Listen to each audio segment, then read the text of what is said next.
Konsumen adalah makhluk hidup yang tidak dapat membuat makanan sendiri sehingga memperoleh makanan dari makhluk hidup lain. Nah, setelah ini perhatikan gambar yang ibu tampilkan di depan ya anak-anak. Iya. Nah, gambar di depan ada belalang. Belalang itu adalah konsumen pertama. Ya. Nah, gambar kedua ada katak. Katak itu adalah konsumen kedua. Gambar ketiga ada ular. Ular adalah konsumen ketiga. Gambar keempat ada elang. Elang adalah konsumen keempat. Dan gambar kelima ada jamur.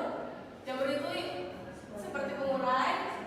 Gambar keenam ada rumput. Rumput itu seperti produsen.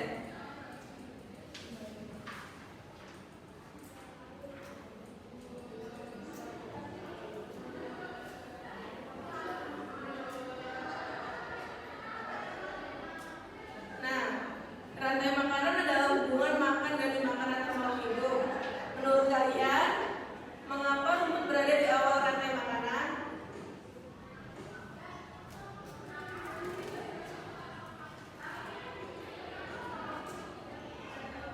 Karena dimakan belalang. Betul.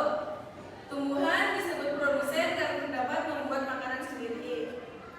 Nah, di sini ibu akan menanyakan apa yang terjadi jika belalang tidak ada?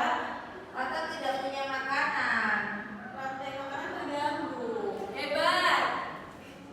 Itu artinya semua makhluk hidup saling membutuhkan ya anak-anak. Iya, Ibu. Nah, di sini ibu akan membagi dua kelompok ya. Masing-masing terdiri dari 2 orang. Nah, tugasnya itu menghubungkan susunan rantai makanan dengan tingkatan trofik yang tepat.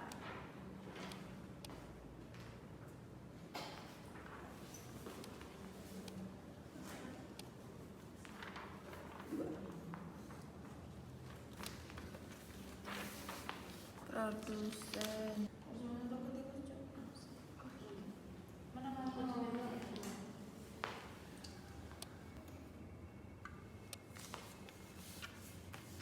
Eva dan Alisa.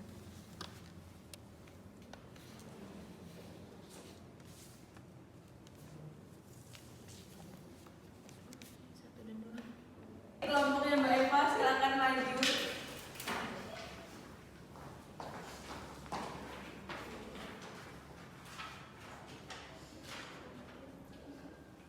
Di sini kami akan menjelaskan tentang hubung rantai makanan.